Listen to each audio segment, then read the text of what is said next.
Welcome back, dear friends, once again in this interesting and exciting session. And today we are going to discuss a very interesting and popular story, An Astrologer's Day, written by RK Narayan. Dear friends, as you all must be aware that RK Narayan is considered as one of the three best Indian authors writing in English, or we can say these three writers actually set the tradition of Indo-Anglian writing. Apart from RK Narayan, the other two are Rajarao and Mulkraj Anand. Now, Narayan's fiction contains a unique blend of Indian mysticism, that is, typical belief in fate, God, karma, and all these things. Indian rural ethos, those ethos which are concerned with our daily life problems and search for peace, happiness, but they are presented not in some traditional Indian manner, but that is English form of short story or novels. We all are very much aware about his fictional world, the town of Malgudi, which is a representative Indian town set in southern India.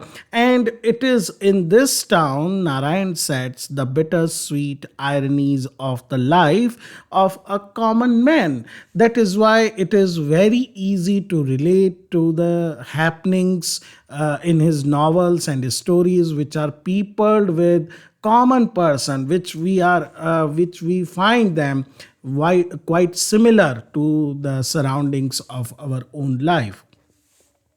If we talk about the present story, An Astrologer's Day, it is the title story of a collection published in 1947. And also later he published Malgudi Days. It is also the first story of that collection. Now, this is a typical Narayan's story. It gives detailed description of characters. A very unusual thing about this story is that there are very few characters. In fact, most of the story revolve around only two characters. There is very rich description of the surrounding, which always help to understand the motives and the psychological drama going on. And like most of Narayan's story, there is an ironical twist in the end also.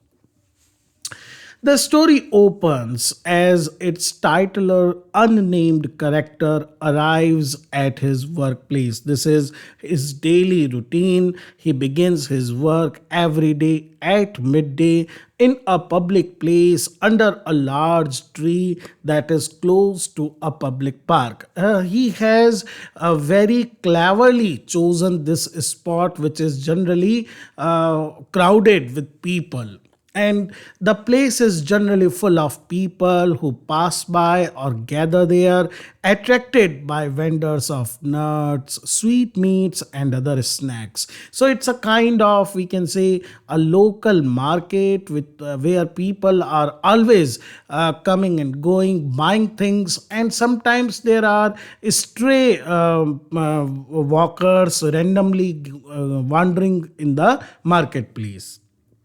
Now, daily, this astrologer, unnamed as astrologer, spreads his charts and other fortune telling props before him, and then he always keeps an impressive appearance, his forehead smeared with sacred ash and vermilion. Now, this particular get-up is very important for creating an impression that he is some holy person, a person endowed with some supernatural abilities. He also has dark whiskers, shining eyes, and to crown the effect, he wears a saffron colored turban around his head. So, this particular get-up, it attracts the attention of naive person, an innocent crowd. They always treat him with reverence only without even talking to him. They become their his customers. Now, the place has no lights, municipal lights, and it is poorly lighted after the evening. And because the astrologer has no light of his own, he must depend on the flickering lamps which are kept by his neighboring vendors. He basically has to rely on the light coming from these earthen lamps. Generally, he has a neighboring vendor and this man keeps a stall of fried peanuts or these kind of snacks. The item is always the same. This particular vendor sells, but the man always displays some fancy name like Bombay ice cream or Raja of nuts, which is again a sort of gimmick to attract customers daily by showing that he has something new. It is the light coming from his gas lamp that helps this astrologer after the daylight is over. In this manner and surrounding, he carries his business. Now, the actual fact is that the astrologer has very little, or we can say no knowledge of anyone's future than the customer itself. By this, we mean that he has not studied the art of astrology, and he is totally a phony astrologer. He has no knowledge. He never wanted to become a fortune teller, but because of some particular circumstances, he was forced to leave his ancestral town and travel several hundred miles away with no plan and no money. But the good thing about him is that he is shrewd in his observation and calculation about a person. The moment he set his eyes on a person, he realizes what may be the problems this person is facing, and accordingly, he basically presents his ideas. His sharp eyes, which are used to scan the customers, and he this make people believe he has an unusual ability to tell people's fortune.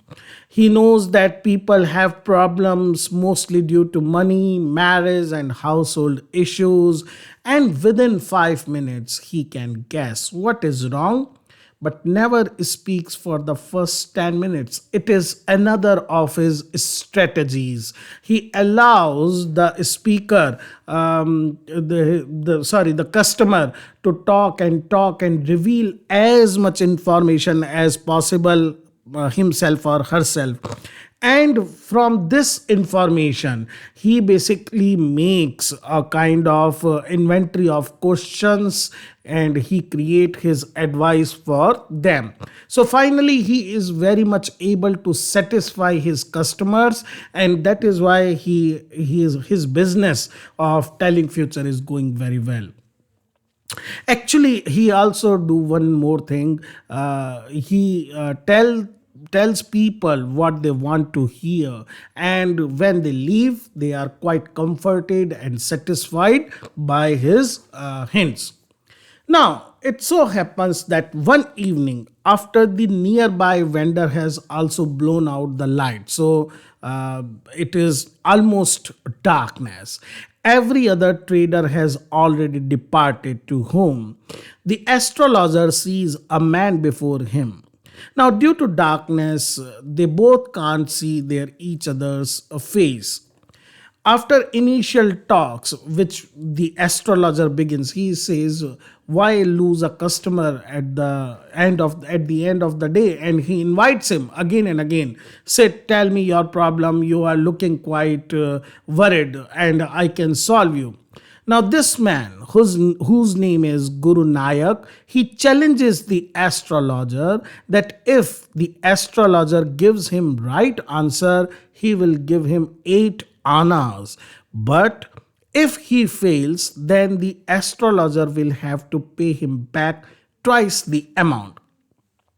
The astrologer is amused, and at that moment, this person, Guru Nayak, lights a match to light his chariot, and with this match light near his face, astrologer catches the glimpse of this person's face. It is this moment that the astrologer becomes pale with fear and tries to get out of the wager. He says, though, no, no, no, I don't want to be involved in such kind of game. But now Guru Nayak forcefully insists to know the answer of his questions, and he says, I won't let you leave before you give me answers. After initial hesitation, the astrologer tells him that he was once left for dead by another man who had attacked him with a knife. Now, obviously, Guru Nayak is astonished. He bares his chest to show the scar of that particular wound. And now he wants to know when he will be able to find the man who attacked him so that he may kill him, so that he can take his revenge for which he has been wandering for so many times. The astrologer, to his further surprise, addresses him by the name Guru Nayak and adds that his attacker died several months ago in a different village. Guru Nayak is still very much, disappointed. He says, I wanted to kill that person. But the astrologer tells him that he was crushed under a lorry and got a very, horrible death. And he advises Guru Nayak to go back to his village and never travel in this direction again. Now, Guru Nayak agrees for now that his attacker is dead. He has no more reason to seek him further, going one place to another. He pays him a good amount and departs while the astrologer quickly packs his all equipments. The astrologer returns home late, quite late, and his wife is naturally quite angry with him. But when he gives her a lot of money and tells her that it is only from one client, the wife is appeased and she wants to know what has happened and how he has come into so much money. She finds him a bit lost in thoughts. She asks him if there is something wrong, why he is worried, but the astrologer says that everything is okay. Nothing, he says, but after dinner, he tells her that he is relieved that the man he thought he killed in a drunken brawl many years earlier is, in fact, alive. So a burden from his heart has been removed. So basically, we come to realize that Guru Nayak was obviously the person, and the astrologer was under the impression that he has killed that man. But Guru Nayak didn't die that night. Guru Nayak is searching for the man. He comes to the very man he is searching, but that man sends him again. So the entire story is built around the central irony of Nayak going on a quest for the man who harmed him, and he finally, after so many years, when he encounters him, he doesn't recognize the astrologer as the agent of the crime. The astrologer has also lived his life in hiding for a crime which he only thought he committed.